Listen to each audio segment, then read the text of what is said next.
All right, welcome back to the Shift to Freedom podcast. I'm here with my buddy Clayton Olson. So excited to have this conversation today. We're going to talk about powerful questions. Clayton, tell us about where did the idea for this come from?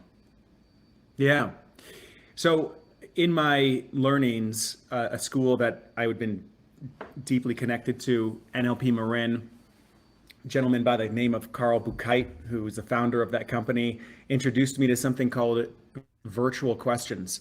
And virtual questions are questions that we are living under that are essentially creating our current experience.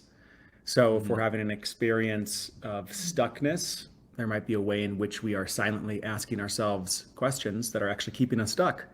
And if we are having an experience of being empowered and feeling expressed and free and creating, there's other questions that we're actually asking ourselves that we're oftentimes not aware of. And what I love about this topic and what I'm really excited to talk with you about is because I know that you personally really understand how important questions are in the profession that we do. Totally. And that part of our job, and maybe the majority of our actual work, is asking the right questions to people to help them begin to shift their focus in a way that allows them to get unstuck and create. It's like our currency. Showing Yeah. up and asking people questions so that they, I always talk about it with this metaphor of like shining a flashlight. We call lucid shift coaching because when you shine a light on things, sometimes just the shining of the light is enough to change the relationship to the reality. So I always talk about this like this dark attic that we walk around in, and that's the world. And then we have like one flashlight, one spotlight that we can point it in any direction we want to, but we can only point it in one direction at a time, and that's like the spotlight of attention. And what I think Yeah. questions are really useful for is that they can direct the spotlight in certain directions. And when when you're looking over here, you see a scary monster, but when you're looking over here, you see like a child's toy, and those are completely different experiences of the world. Yeah, I love it. I would Yeah, rather see child's toys than scary monsters any day of the week. any day. Um, depending on if those scary monsters are ones I'm supposed to be facing, right? But Fair point. yeah, I think you bring up a really, yeah, I love what you just said there. And, Tony Robbins, I think he also stands by this. He says the questions we ask ourselves determine the quality of our life. And our questions determine the way that we are showing up and who we are being in all these different contexts. And I believe that the questions that we ask ourselves can ultimately make or break our life. Let's unpack this a little bit. So let's give Go some into an examples example or of something? yeah, exactly. Yeah, great. Okay, so I'm going to just go into an example of one, just of what happened with me and my experience of Colorado, for instance. So almost 20 years ago, maybe a little less, I moved to Colorado. And for the last few, I'd been thinking about moving. And as I had been thinking about moving, and I kind of felt this feeling of, oh, maybe it's time for me to complete my chapter in Colorado, I noticed myself asking questions like, how much longer am I going to be here? Why isn't Colorado more lush and beautiful? Or does this place really still have anything to offer me? And what ended up happening is as I started asking those questions, I started to find evidence for supporting me actually leaving Colorado. And it was because the questions were in some ways setting up a negative frame for me to see Colorado through. And so as a result, Colorado started to look old. It started to look stale. Those questions actually started to leak out any appreciation I had for the state. And it became really commonplace for me. Yeah, like priming your reticular activating system to notice. Yes. Yeah. Yes. And can you, for anybody that has not heard that term before, the reticular activating system, do you want to just mark Yeah, out totally. in a few sentences what that is? Yeah, so the world is actually a lot more like that dark attic than we tend to think. There's so much going on. See, the cool thing, our brains like make order out of the world in a way, and it seems like there's, like I'm looking at some books or a lamp or, a bottle or whatever. But that is actually so much data that our brain is just kind of doing a shorthand for. And so the thing that I'm talking about when I'm saying the reticular activating system is it's the thing that's making meaning out of the chaos that is around us all the time. So there's just so much data that we couldn't possibly process all of it. That's just the nature of the beast. It seems like there are solid objects, but that's only because we're ordering it out of that chaos. I think one gets hold of the lever of the reticular activating system by looking at what is it that you're looking for in your life, right? Like Yeah, an example might be like you buy a specific type of car and now you suddenly see that car everywhere on the road. totally. That's one example of the reticular activating system at work. And another one is just what are the questions that you're asking yourself that are determining what your brain looks at and what you look for. Exactly. And just to add a little bit finer detail, the reticular activating system is primed to help us notice what we have decided is important to us in the world. Great. So like if you're really thirsty, you'll notice all of the different opportunities to quench your thirst. Mm. If you're, whatever the experience is that you're looking for to make meaning out of, that's where you're going to notice. That's why the car example is so, because you've made a car relevant to you, a certain model of car relevant to you. Or the example I always give for the reticular activating system is like, look around your room and there's going to be a quiz, Clayton. Notice everything that's yellow in your room right now. Okay. You get 3 seconds. Okay. Close your eyes. Now, how many round things were in your environment? And for most people, if they 5. play, yeah, right. And for most people, if they play this game, they actually won't be able to pull that, maybe 1 or 2. But even if they're able to do that, what they have done is they've known the environment so well that they've reached back into past memories of round things that they know. But even I knew what I was going to pick for that example, and I missed round things that are right in front of my face because I was so busy Yeah. focusing on yellow things at the time. That's the way that the Great. reticular activating system works. Is it filters reality. That things are there already. We just don't notice them because we're not aware of them. And that's, I think, the power Beautiful. of powerful questions. Yeah. So the reticular activating system was being activated by the questions that I was asking about Colorado that actually transformed Colorado into a place that no longer felt inhabitable to me for some experience. But then COVID hit. And when COVID hit, I took moving off the table. I was like, okay, it's time to hunker down. I'm going to stick around in the state and make the best of it. And what ended up happening was when I started asking different questions about Colorado and making a decision like, okay, I'm taking moving off the table, then suddenly Colorado started to transform because I started asking questions like, I wonder where I can go hike that I haven't been yet. I wonder what neighborhoods I haven't been to in Denver yet that I can go explore on my bike. Or how about this coffee shop that I haven't been to? I wonder what that's like. Or what would it be like to explore this aspect of the state and go camping there? And what ended up happening is I started to see the sunsets in Denver and Colorado differently. I started to see the hiking trails differently. And there was a way in which I started to bring a new set of eyes to a state that I had been in for 15 years. I started to notice the beauty, almost as if I had moved there a decade ago. It was really wild. So did Colorado actually change for me? Did it actually shift into a new state? Well, maybe, right? My experience of it changed. And so, the nature of our thoughts, the judgments that we make, the questions that we ask ourselves are coloring the way that something occurs to us. So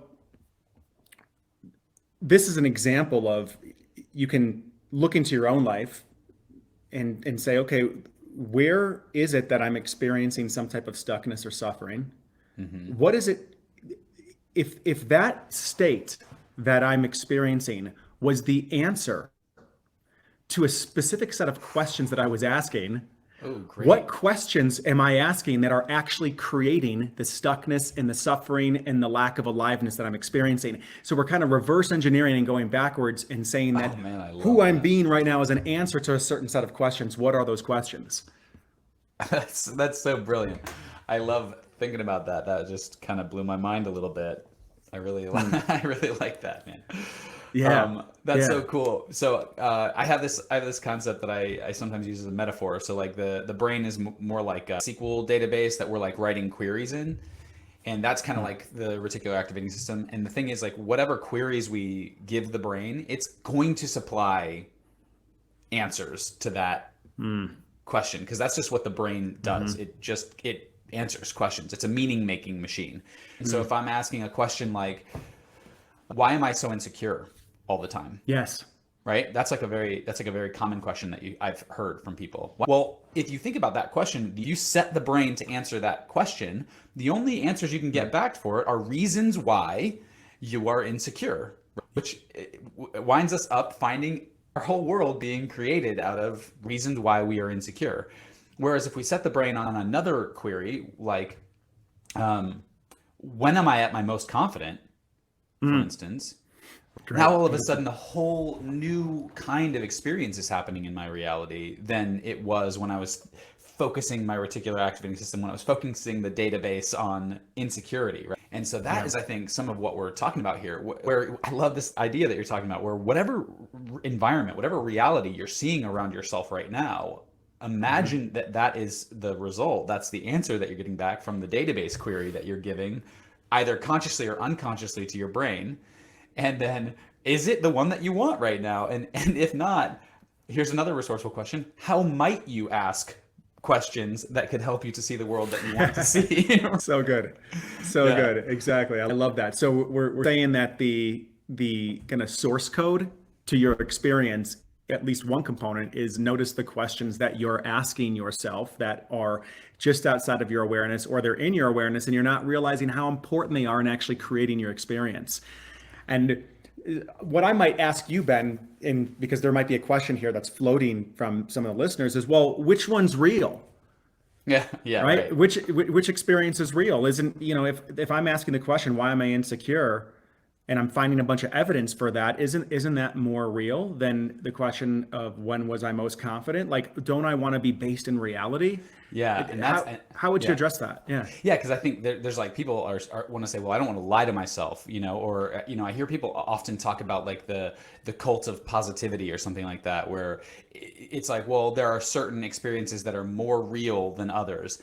First of all, I think that's a really reasonable question because there's like a Yeah. drive in us to want to be true or to have some experience with reality as it is. Yeah. I'm interested to talk about this with you because I think I maybe go farther afield than most people would with this because I'm a little bit out of my mind, and I think Yeah. that how I look at this is like, if there is an objective reality, I have no access to it. I can't possibly know what that objective reality is because all of my data is going to come to me through, at the end of the day, my eyes, ears, nose, mouth, and fingertips, and my kinesthetic awareness of my body. And those are all going to be filtered through my interpretive system that is in my brain. And so I literally cannot actually see the objective reality the way that it is. I believe that it is just a fool's errand to even try. All right, to imagine that I can somehow discover the objective reality in the world is just, I think, it doesn't. It's a wild goose chase. That said, I think that what we're wanting to say is we're like, all right, but there's got to be something out there, that we all have this common shared experience of the world. And aren't we talking about that? And it's like, okay, cool. Yes, there are probably certain things that we might lump into that category so that we can have a shared experience of the world. Like, I like to think of these as things that could be proven in a court of law. So I can't talk about the misery of a state, for instance. I couldn't prove that in a court of law because that's just an opinion. Whether I like Colorado or I don't is just an opinion that I have. And I might say the temperature was 88 degrees today in Mm. Colorado, but to say that it was hot in Colorado today, that's an opinion. Hot compared to what? Mm-hmm. Not the Mm. Gobi Desert. It was actually quite cool compared to the Gobi Desert. And so all of Mm-hmm. that's going to be a relative experience. And relative is being the key word here. And so I would say what we're doing is we're not denying reality with these questions. We're not denying. What we're doing is we're identifying where we want to shine our flashlight. That's the point. We're not saying that the stuff that's over here in this corner doesn't exist in the world. Like, we're not saying that there's no such thing as insecurity. That would be like kind of like lying to ourselves. We don't actually believe that. But focusing our mind on when are we most confident, that's not saying that insecurity doesn't exist. It's just attending to what's important to us or what we want to make important to us. How does that land? Yes, I love it. I realize I love a lot of the things that you say, and what I really mean is you're coming in loud and clear, and I love the depth that you went with that, talking about objective versus subjective. And a piece that I'll throw in there is that a lot of our if not all of our suffering and stuckness comes from a relative experience. It comes from the interpretation of what we are agreeing on as objective. Like temperature is an agreement reality construct, right? We're agreeing that it's this time on the clock, or we're all agreeing that it's this temperature. Our interpretation of that is where I think we get to ask this really important question. What is the most useful question we can ask that will allow us to create the state of being and experience that we want? Yeah. And so as we're going through these questions and looking at this, is like, we're not necessarily looking for what's true. We're looking for what's useful. Yes. What is useful? What is going to be the most useful question that you can ask in your relationships? What is going to be the most useful question you can ask as a creator in your business that is going to allow you to unlock a certain way of being that is going to be in line with what you want to create? Hallelujah. So I'm going to give a couple examples of some questions that people commonly ask, and then I'm going to talk about what they end up indirectly creating. And then maybe I can give a couple examples of like questions that are more generative and what they create behind the scenes. How does that sound? Yeah, totally. My language for that is resourceful questions. Like what resources you when you ask it. Yeah. Love it. Okay, great.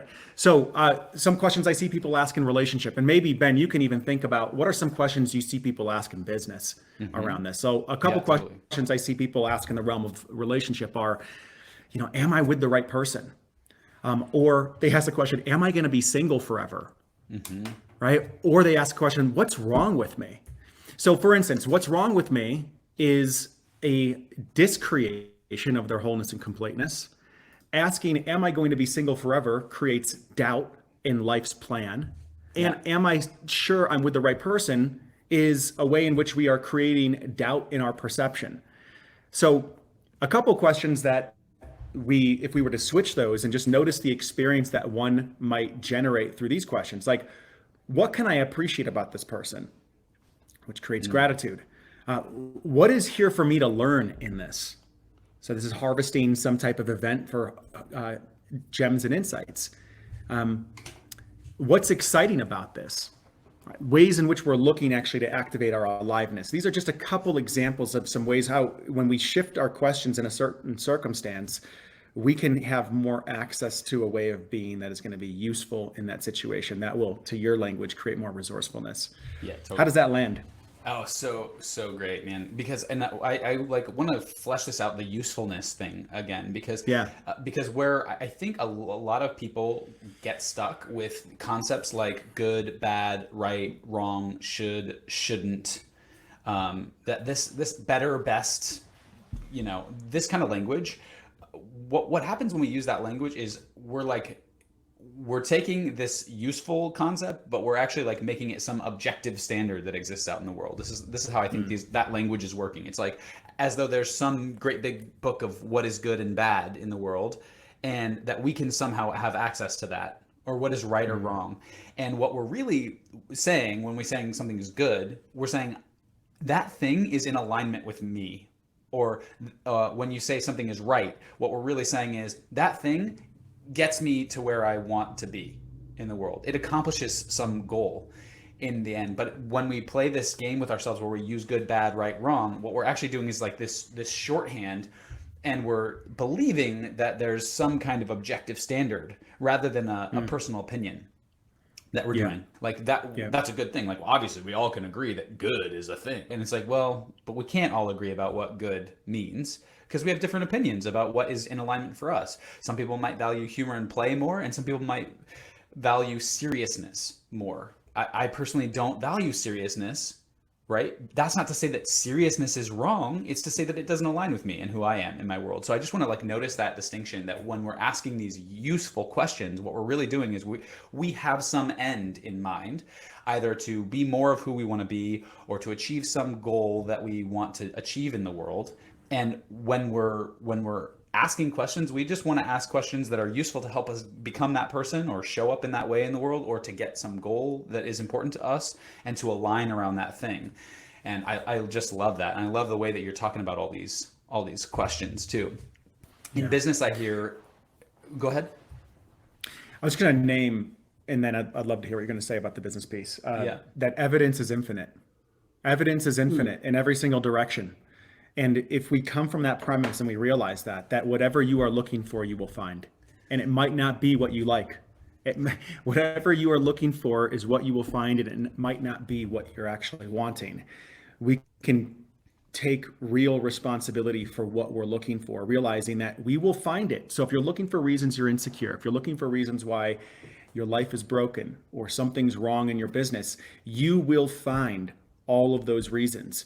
And if you are looking for why things are working, why you can be grateful, why you are actually expressed in creating more creative self-expression in your life, you will find that as well. And so this just funnels back down to what you're talking about, Ben, which is what is the most useful questions that you can ask that are going to allow you to create the painting of your life that is going to be fulfilling. Exactly. And it is not to be understated. I mean, like, this is borderline magic.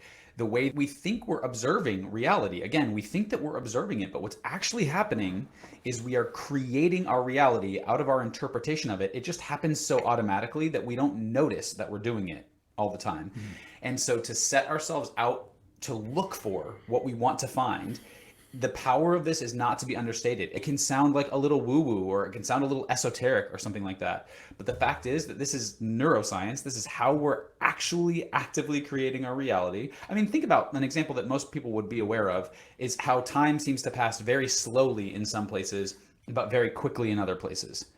The perception of time, which we think of as a very like objective thing that is out there in the world. But when you're at the DMV, you're super bored. Time seems to be crawling by. When you're on the world's greatest date with a new partner, or you're alive and you're in love, all of a sudden hours go by. And so most people have some experience of this, like with time, and that this is all of what we're talking about. We're creating our reality out of our story about it, out of our perception of it, interpreted by our mind and identified by that reticular activating system. So that's the point of these useful questions. And it's not necessarily, I don't think, an intuitive thing to do, because we'll be asking a lot of the questions by habit. So a lot of what we're doing is practicing new questions. We're practicing thinking in different ways so that we can start our default noticing of the world, right? Like our default answering of the questions to be something different. And that it just takes a training period, just like anything else. If you want to get strong at anything, you go to the gym, but you don't like just go to the gym once. You keep going to the gym until you're strong. And then even then you don't stop going to the gym and say, gosh, the gym must not have worked because I'm not strong anymore. Right? So it's like a cultivation of a practice. And I think this question thing is a very concrete thing that people can do to practice being in a mindset that's more resourceful. And this is why people work with coaches. This is why people work with somebody who is willing and committed to standing as a mirror to your own psychology, is so that you can, number one, unearth the types of questions that you're asking that are creating a circumstance or experience that is unwanted. And then you can start to build a scaffolding and infrastructure, an internal architecture within you to start to self-generate questions that ultimately move you in a direction where you don't even need a coach after that. Totally. And to have somebody notice to you the kinds of reality that you're creating, and to not take it for granted that that reality exists in the world, I think is another really useful power of having a coach on your side. Is because you might be going and asking these questions, and you might be hanging out with a lot of people who are asking the same kinds of questions in general. And so everybody's taking the way that the world, quote unquote, works for granted. And so then to show up with somebody who doesn't take those things for granted and is going to ask you questions, because I mean, if I show up and somebody's asking like why they're such an insecure person, for me, that's going to create a little dissonance in my reality. I'm going to say, well, how do we know that you are? What do you mean? What if you're not an insecure person? What if you're actually a really confident person? Tell me about the last time you remember being confident, and now all of a sudden we're in a different world. Yeah. Because it created a dissonance in my reality. Yeah, and I mean, even just to put another example right in that one, switching from the question of why is it this way to how am I creating it as this way.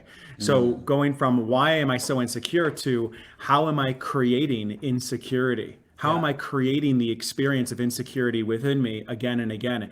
And just that switch in focus changes you from victim to creator of your experience. And that little thing right there, going down that rabbit hole, is going to yield a completely different, insightful way in which we see that we're really generating our reality And so much more through how powerful than we're seeing it and how we're asking about it. Yeah. Yeah, yeah, exactly. Yeah. I love that. Yeah, so I do want to go through some of that, but maybe I'll generalize them a little bit. But some of the ones that Sure. I hear in business, but generally speaking, the kinds of questions to be on the lookout for if you find yourself asking these questions, or if you hear other people asking them, because a lot of times that'll reflect back to you. But these am I questions, like, am I the kind of person who blah, blah, blah, blah, blah, or whatever. What that's doing is it's creating a world where there either is an answer yes or there is an answer no to that question, rather than it being a choice. So turning something like, am I the kind of person who can start a business, for example, turning that into, how could I be the kind of person who starts a business, or what kind of person would I be if I were starting a business? All of a sudden now we're thinking down a different path. So those am I, aren't I, do I, don't I, those kinds of questions, I think a lot of times they can be the kind of questions that slip us into an unresourceful reality if we're not careful. Yes. Beautiful. Yeah. Also the is this, isn't it, that sort of thing, right? The question itself is begging a judgment from reality.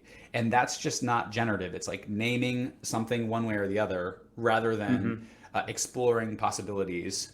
The world is not black and white. It really is shades of gray. And when we're asking a question like an am I, do I, a closed-ended question of ourselves, essentially, I think, just putting the world into that black or white state. One that comes to mind that I hear is, can I? Can I do this? Can I do that? And really, I think the question to ask in that is, do I want to do this? Because oftentimes when people say, I can't do this, it's actually because they don't want to. They're really vacillating between, do I actually want to do this? Like, if it's starting a business, if it's taking on a new project, if it's even going out and creating a relationship, the idea of can I do this or can I not has to do with, am I willing to actually prioritize this so I put time and attention towards it? Do I really want that? And so when we take it out of the domain of can I to do I want to, we start to really see what's in the way. And it's not typically capability, because we can learn. We can learn how to do things. It's really around, is there something that I'm valuing that's more important that I'm not willing to let go of, that's really getting in the way of me wanting to do this? That's where we start to really understand the blind spots that are having people be unconsciously, choicefully stuck. Yeah, and that's a useful point. I think maybe a topic for another podcast, because I hear some people in my mind saying, well, what if I don't know if I do want or I don't want? What if when I ask that question, I'm like, I don't know, right? I think that's something that we can explore in a different podcast, because I think that sometimes happens for people where they're like, well, I don't know how to answer that question. I don't know what I want really in the world. And that's a great place to start, though, right? That's a much more powerful place to start than wondering whether you can or can't do something, Totally, right? Actually getting really honest that maybe I don't know what I want. Yeah, totally. And so noticing the kind of the how the question is working. So there, that the question can is about capability, right? And so is that what we really want to be exploring, is whether or not we're capable, or do we want to be exploring something else about a how, or about some kind of generative, something that we're creating in the world? In the capable piece is like, sure, maybe the answer is no, but then we're actually saying that we're saying, okay, well, because I'm not capable, we're now divorcing ourselves from any learning. We're thinking that we're in this fixed state that we can't grow and evolve. Because if you're not capable, you can become capable. Right. Yeah. If you choose to, if you want to put the time, the intention, and the investment into it. But then it comes back. If you believe that, right? We bring it a choice. Yeah. I mean, and that's another mindset block too that sometimes happens for people, is that we slip into this like fixed mindset. That's really the kind of question that is like a am I or aren't I, or is this or isn't this? That's like a fixed mindset. Like something can't transform from one state to another, right? Another question that people ask that I think is less than useful is what's the best way to do blah blah blah blah blah blah, or what's the right thing to do, the right thing, or the most effective way. Because what that's going to do is it's making a statement that how the linguistic of that is working is, there is one and only one thing, such that that thing is the best thing, and all other things in the world are not that thing, are not the best thing. And that's not really useful. I mean, there are like an infinite number of ways up a mountain. You can just create a path. And so to ask like, what's the best way, I think, isn't that useful? And what I would invite people to replace it with is, what is a useful way? Or in what way can I see this thing happening? Or, you know, what's possible to create? What we're really trying to get at is what's effective, what's useful in the world. What will help me get this thing? What's my guess right now of how that works? Yeah, what's the most effective way I can operate in the situation, right? Well, even most effective, I think we're probably doing that same thing, right? That might paralyze somebody because now we're looking for, there is one and only one way that is effectiveness at its highest. And if I can't find that one, I might not take action. And so it's almost like, what is a useful way? What is a way that will get this done? Because where a lot of people start asking those questions and then we get trapped in perfectionism. And we're not taking action, or we're taking forever to get something done in the world because we're waiting to come across the perfect way to do something, the right way to do something, the most effective way to do something. Any of those superlative questions, right? The best, the right, the better, most, the highest, or whatever those like superlative questions are. I think we just did a topic in a networking event about this, and that was like one of the things that was coming up. It was like, oh yeah, right, I can see how people are asking these questions, and then they're thinking that there's an answer to the question of like, what's the most thing, and then they're spending 80% of their time trying to figure out the most thing. Meanwhile, if they were just doing a thing, they would be getting more progress in their business in the world. Anything at all, even if it was a horrible thing, they might be learning something from it, right? And helping to make that kind of transformation. I mean, how's that land? What do you think about that? Yeah, the reason I asked the question was to solve something earlier that I saw that was happening with the question, and maybe we were tracking different things. When someone's asking what's the best way to do this, oftentimes we are outsourcing our own inner authority. And we're looking for something outside of us to tell us how to operate in a situation, whether it's relationship or business. When I said, what's the most effective way for me to do this? It's bringing the internal authority back into me, so that I'm looking at my own ecosystem and saying, you know, what is going to work with my current way of showing up and the different things that I have on my plate.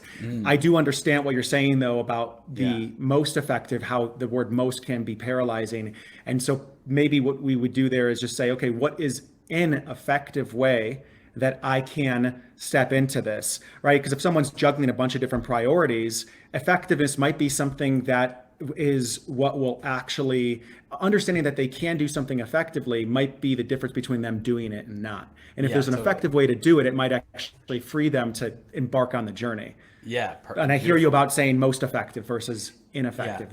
Yeah, totally. And you even asked it another way too afterwards. You're like, what is a way that with my current capabilities, I can see a path forward or whatever. Like any of those questions where we're seeing ourselves in some kind of motion, I think is really useful. Awesome, man. Yeah, I think this is such a powerful thing for people to understand. I love, if I were, my one major takeaway from this conversation today is that piece about like whatever results you're witnessing in your reality right now, what if those results were the answer to some question? What question would it be right now? And what question would you like it to be? I think that's such a beautiful, practical framework for people to take away from this conversation. Yes, absolutely. Yeah. What about it really you? puts the locus of control back in someone's lap. Yeah. Anything else? Any other major takeaways for you? Or if there were one thing that you would want people to take away from the conversation? I'll just underscore the piece that evidence is infinite. Evidence is infinite. Yeah. And that whatever it is that you're focusing on and looking for, you're going to find it. And I think people get into downward spirals, including myself, when we are beginning to unconsciously look for reasons that aren't actually useful towards what we're wanting. And so I think taking a step back and getting clear on what we want can be one of the first steps to then inform the types and qualities of questions we want to ask that are going to be in service of creating what we want. Hallelujah. And if you want some help, and if you don't know what you want, exactly. Hit up a coach. Talk to me. Exactly. Talk to Ben. Yeah. Exactly. Because that is the specialty. I mean, that's truly what it is. It's about excavating what it is that we want. And sometimes We need to have a place to be able to talk about what we don't want so much that suddenly we start to hear the heartbeat of what we want when we get all that gunk cleared out of the way. Totally. Yeah. Really beautiful. All right, man. And thanks so much for the conversation as always. If you have any Thank you, questions, reach Ben. out to us in the DMs, Instagram, any other place. Feel free to email us. Our links are in the show notes. Yeah. Thanks, bud.